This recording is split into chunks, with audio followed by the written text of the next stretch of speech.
First line நேயர்களுக்கு வணக்கம். நம்ம இப்போ என்ன பார்க்க போகிறோம் அப்படின்னா, இந்த கூமுட்ட அண்ணாமலை ஒரு 18 நிமிஷத்துக்கு ஒரு வீடியோ போட்டிருக்கு.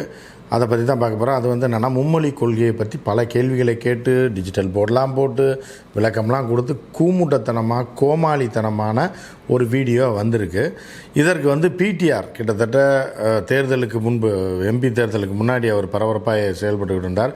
கிட்டத்தட்ட ஒரு 6 மாதத்திற்கு மேலாக அவர் வந்து வாய்ஸே இல்லாமல் இருந்தது. இன்றைக்கி அதிரடியாக அண்ணாமலை சொன்ன கருத்துக்கு வந்து அண்ணாமலை சொன்ன கருத்து இல்லை, மத்திய அரசுக்கு, அண்ணாமலை அவர் கண்டுக்கவே இல்லை, மத்திய அரசு மும்மொழி கொள்கையை தர்மேந்திர பிரதான் சொன்ன 2000 கோடி தரமாட்டோம், நீ எங்கள் கொள்கையை ஏற்றுக்க, ஹிந்தியை பூத்துவோம், ஹிந்தியை நீ படித்தா தான் காசு தருவேன்னு சொன்னால, அதற்கு வந்து இந்த கருமத்தை தானடா ராத்திரி பூரா வந்து உட்காந்துட்டு இருந்தீங்க, ஒட்டிகிட்டு இருந்தீங்க, கிளை வெட்டி உதைக்கிற மாதிரி அசிங்கப்படுத்தி விட்டார். அதுவும் ரொம்ப டீசெண்டாக விட்டு கிழிச்சு தொங்க விட்டுட்டார். அவருடைய பேட்டியை நம்ம பார்க்க போகிறோம். அதே மாதிரி பார்த்திங்க, அவர் என்ன சொல்லியிருக்காரு, இருமொழி கொள்கைனா என்ன, எதற்காக அவர் திணிக்கிறார்கள், இது எங்கே போய் முடியும், தமிழக அரசு என்ன மாதிரியான நடவடிக்கை எடுக்குன்ற வரைக்கும் தெளிவாக அவர் பேசியிருக்காரு. அதையும் நம்ம பார்க்க போகிறோம். கூமுட்ட அண்ணாமலை பேசினதையும் நம்ம பார்க்க போகிறோம். அதே மாதிரி இருமொழி கொள்கை என்னன்றது பலருக்கும் தெரியும். இருந்தபோதும் தற்போது ஏன் அவர்கள் இந்தியை இவ்வளோ வேகமாக திணித்து கொண்டிருக்கிறார்கள் அப்படின்றதையும் நம்ம பார்க்க போகிறோம். வாங்க நிகழ்ச்சிக்குள்ளே போகலாம். இப்போ இது ஃபுல் இது பார்க்குறதுக்கு முன்னாடி இந்த கூமுட்ட அண்ணாமலை என்ன சொல்கிறான்னு பார்த்துருவோம். அதாவது என்னென்னா, ஒரு டேட்டாவை எடுத்துகிட்டு 18 நிமிஷம் பேசுகிறேன், எல்லா டிவிலையும் போட்டிருக்காங்க. இவன் என்ன பேசினா, யார் ஒரு கட்சி தலைவரோட சாதாரண நோட்டா கீழே இருந்த ஒரு கட்சி தலைவரோடது 18 நிமிஷம் எப்படி போடுறாங்கன்னு தெரியல. அது காசு விளையாடுது, அவங்க வேறு ஒரு காரணத்துக்காக போடுறாங்கன்னு வச்சுங்களேன். ஸோ இப்போ இந்த கூமுட்ட அண்ணாமலை என்ன சொல்கிறான்னு மட்டும் கேளுங்க, இதை பார்த்துருக்கேன். என்கின்ற அமைப்பு ஒரு லேர்னிங் அவுட்கம்ஸ், ஒரு மாநிலத்தில் படிப்பினுடைய தகுதி, கல்வித்திறன் எந்த அளவுக்கு இருக்குன்னு சோதிக்கக்கூடியது. மினிஸ்ட்ரி ஆஃப் எஜுகேஷன் அவங்க நடத்தக்கூடிய ஒரு ஆய்வு. நிறைய என்ஜிஓக்கள் சேர்ந்து அந்தந்த மாநிலத்தில் நடத்துகிறாங்க. தமிழ்நாட்டில் ஏசர், இதை தாண்டி எந்த ஒரு ஆய்வறிக்கையும் இல்லைங்க சார், இல்லைங்க பெரியவர்களே, தாய்மார்களே. இந்த ஏசர் 2024 பாருங்க, 2ஆம் வகுப்பில் இருக்கக்கூடிய ஒரு தமிழ் பேரா கொடுக்குறாங்க, இதை படிக்கணும். எத்தனை மாணவர்கள் 2ஆம் வகுப்பில் படிக்கிறீங்க, எத்தனை மாணவர்கள் இதை 5ஆம் வகுப்பில் படிக்கிறீங்க, எத்தனை மாணவர்கள் 8ஆம் வகுப்பில் படிக்கிறீங்க. அவங்க கொடுத்த அந்த தமிழ் பேராகிராஃப் பாருங்க. ஒரு ஊரில் ஒரு ஏழை விவசாயி இருந்தார். அவரிடம் ஒரு பானை இருந்தது. அதில் அவர் தினமும் வீட்டிற்கு தண்ணீர் கொண்டு வருவார். ஒரு நாள் பானையில் ஒரு ஓட்டை விழுந்து விட்டது. என்ன செய்வதென்று யோசித்தார். அவர் தண்ணீர் கொண்டு வரும் பாதையில் பூ விதைகளை விதைத்தார். அந்த ஓட்டை பானையிலிருந்து ஒழுகிய நீரினால் அந்த விதைகள் செடிகளாக வளர்ந்தன, அழகான பூக்கள் மலர்ந்தன. இதுதாங்க ஐயா பேரா. இதை 2ஆம் கிளாஸ்ல இருக்கக்கூடிய text book, school text book, அதெடுத்து எல்லாத்தையும் படிக்க சொல்றாங்க. 3ஆம் வகுப்புல எத்தனை பேர் அதை படிக்கிறாங்க? 3ஆம் வகுப்புல படிக்கக்கூடிய நம்முடைய மாணவ செல்வங்கள் இந்த தமிழ்ல எத்தனை பேர் படிக்கிறாங்க? அந்த ஆய்வறிக்கையின்படி தமிழகத்துல 87% குழந்தைகள் 3ஆம் வகுப்புல இதை படிக்க தெரியல. 87% கிளாஸ் 3 படிக்க தெரியல. இதே உத்தரப்பிரதேசம், குஜராத், மகாராஷ்டிரா, பீகார்ல அவங்களுடைய தாய்மொழி ஹிந்தியை குடிச்சு, குஜராத்தியை குடிச்சு படிக்க சொல்றாங்க. இதே மாதிரி ஒரு பேராகிராஃப். ஸோ உத்தரப்பிரதேசம் எடுத்துக்கிட்டீங்கன்னா 27% படிக்கிறாங்க. அப்ப என்ன அர்த்தங்க? 27% படிக்கிறாங்கன்னா 73% படிக்க முடியல. தமிழகத்தில் 87% படிக்க முடியல. இங்கெல்லாம் மும்மொழி கொள்கை இருக்கா யூபியிலலாம். யூபி, மகாராஷ்டிரா, மத்திய பிரதேச குழந்தைகள்லாம் தமிழ்நாட்டு குழந்தையோட பிரைட்டாக இருக்காங்களாம். ஒரு பேராகிராஃபை கூட தமிழ்நாட்டு குழந்தைகிட்ட படிக்க சொன்னால் படிக்கவே தெரியலையா. 2ஆவது கிளாஸில் உள்ள பாடத்தை 7ஆவது வரைக்கும் படிக்க தெரிலன்னு சொல்லி யார் பண்ணியிருக்கா? மினிஸ்ட்ரி ஆஃப் எஜுகேஷன் பண்ணியிருக்கான். அதை தாண்டி ஒரு சர்வே இல்லை மக்களே அப்படின்றான். நீங்கள் பூராமே திருட்டு கும்பல் தானே, நீ பிளான் பண்ணி தானே இதை பண்ணுற, தமிழ்நாடு தங்கி இருக்குன்னு காட்டினேன்னா இதெல்லாம் வந்து காமெடியாக தெரியலையா நம்மளை? அதாவது என்னென்னா, கவுண்டமணி ஒரு படத்தில் சொல்லுவார், என்னடா சோத்தில் கல்லுன்னு செங்கலை தூக்கி வச்சு கல்யாணத்துக்கு செங்கலை தூக்கி சோத்தில் வச்சுட்டு அப்புறம் சோத்தில் கல்லுன்னு சொல்கிற மாதிரி இருக்குது. இவங்களை பார்த்தா காமெடி பீஸுன்றது வந்து 100க்கு 100 தான் இருக்கும். இதையும் முட்டாள்கள் ஃபாலோ பண்ணுறான் பாருங்கள், இந்த மாதிரி ஆட்களையும். இதுக்கு தான் பிடிஆர் வச்சு கிளின்னு கிழிச்சிருக்காரு. அந்த பேட்டியை நீங்கள் பாருங்கள். டீசெண்டாகவும் அமைதியாகவும் அடித்து துவைச்சி தொங்க போட்டிருக்காரு அப்படின்னு நம்ம பார்க்கலாம். அந்த பேட்டியை நீங்கள் பார்த்துருங்க. தேசிய அளவில் கல்வி எங்கே சிறந்த விளைவு கிடைக்குது, எத்தனை சதவீதம் படிக்கிறார்கள், எத்தனை நபர்கள் பட்டதாரிகள் ஆகிறார்கள் என்ற எந்த ஒரு அளவுகோல் எடுத்தாலும் பொதுவாக தென் மாநிலங்களும் குறிப்பாக தமிழ்நாடும் உயர்ந்த இடத்தில் இருக்கிற சூழ்நிலையில் டெல்லியில் ஒரு கல்விக் கொள்கையை உருவாக்கி பீகார்லேயோ ராஜஸ்தான்லேயோ ஏன் குஜராத்லேயோ தமிழ்நாட்டுக்கு பாதி அளவுக்கு வர முடியாத மாநிலங்களில் பெரும்பான்மை பெற்ற ஒரு கட்சியும் அதனால் உருவாக்கப்பட்ட ஒரு அரசாங்கமும் அவர்களை விட 2 மடங்கு 3 மடங்கு 5 மடங்கு 10 மடங்கு முன்னேறி இருக்கிற மாநிலங்களுக்கு நாங்கள் சொல்கிற கொள்கையை தான் நீங்கள் பின்பற்றணும்னு சொன்னால் இது உலகத்தில் ஒரு பெரிய அதிசயமாக ஆச்சரியமாக அதிர்ச்சி உருவாக்கும் செயலாக தான் பார்க்கணும். யூஸ்வலாக சொல்லுவாங்க, நான் பிஹெச்டி படிச்சிட்டேன்னா நான் இளநிலை பேச்சுலர்ஸ் டிகிரி ஹோல்டருக்கு எப்படி பண்ணணும்னு கற்றுக் கொடுப்பேன். நானே கிண்டர் கார்டனில் உட்காந்துக்கிட்டு நான் உயர்கல்வி எப்படி படிக்கணும்னு அடுத்தவங்களுக்கு சொல்லிக் கொடுக்கறது கொஞ்சம் கிண்டலாக தான் பார்க்கணும் முதல்.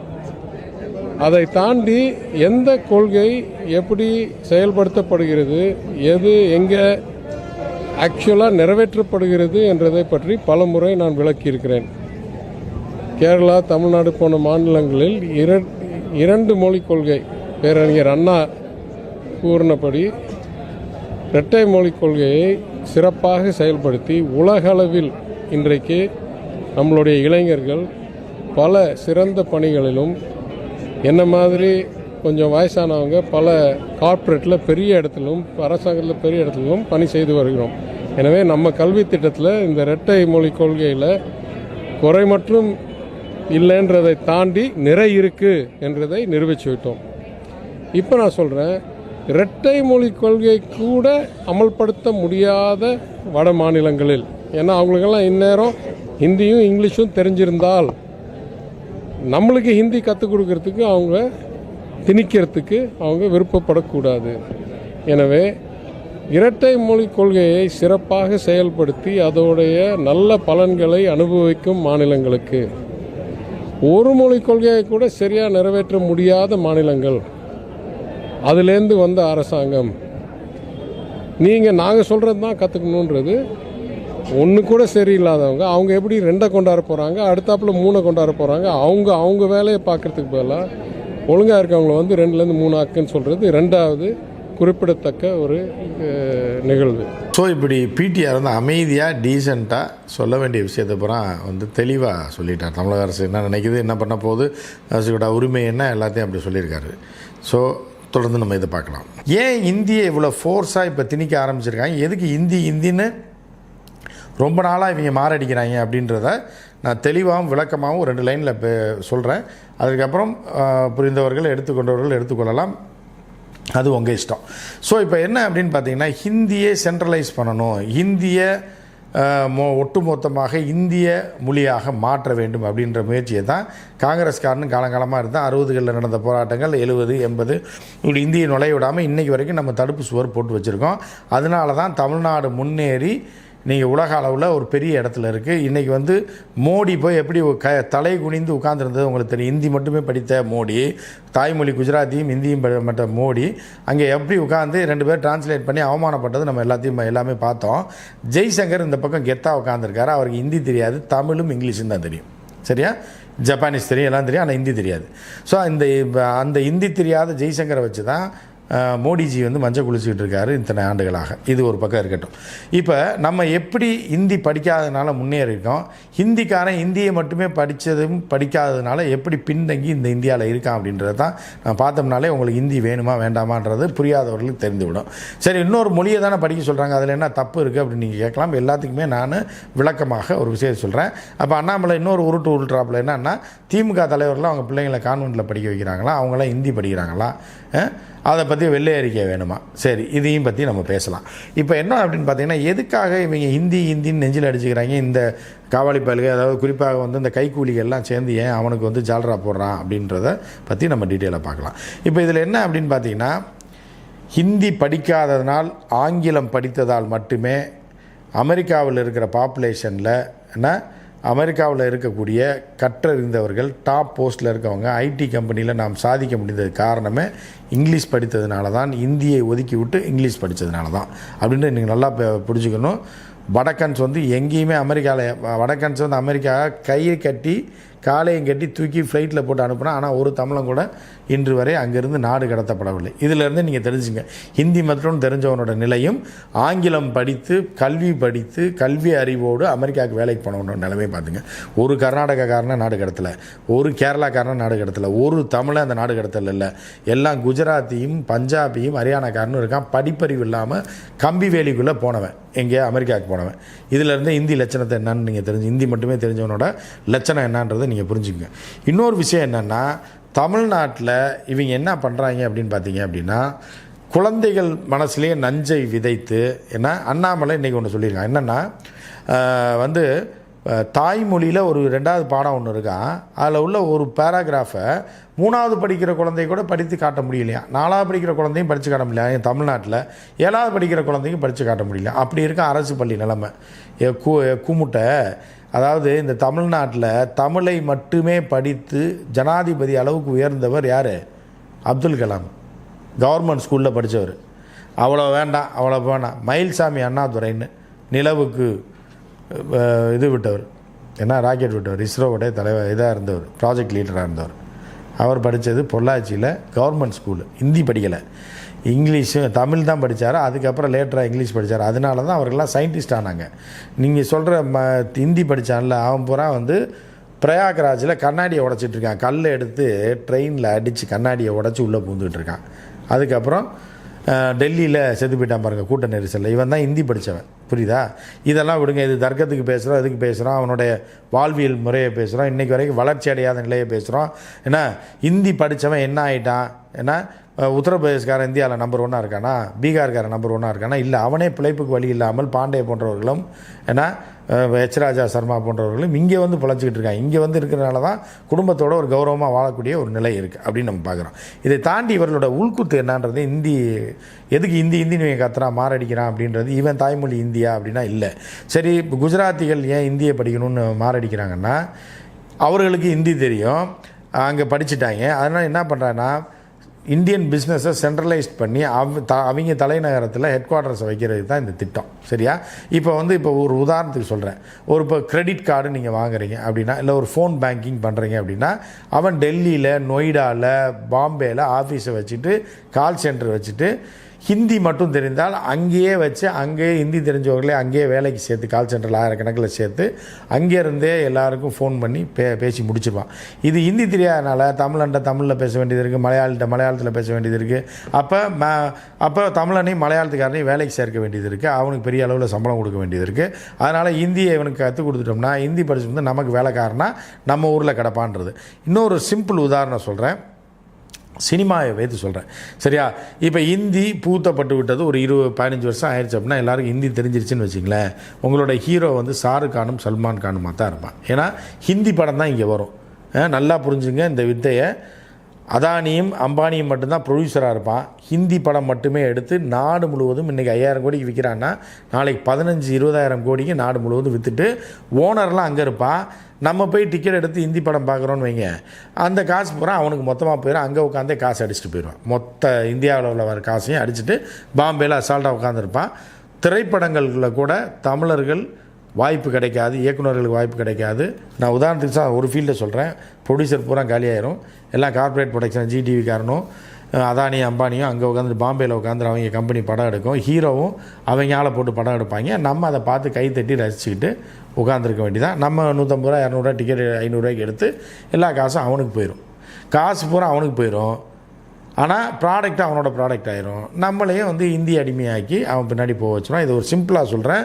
சினிமாவில் மட்டும் இப்போ இந்த மாதிரி கல்வித்துறை ஏன்னா எல்லாத்துலேயுமே புகுத்திட்டாங்க அப்படின்னா ஓனர் அவனாயிடுவான், வேலைக்காரன் நம்மளாயிடுவோம்.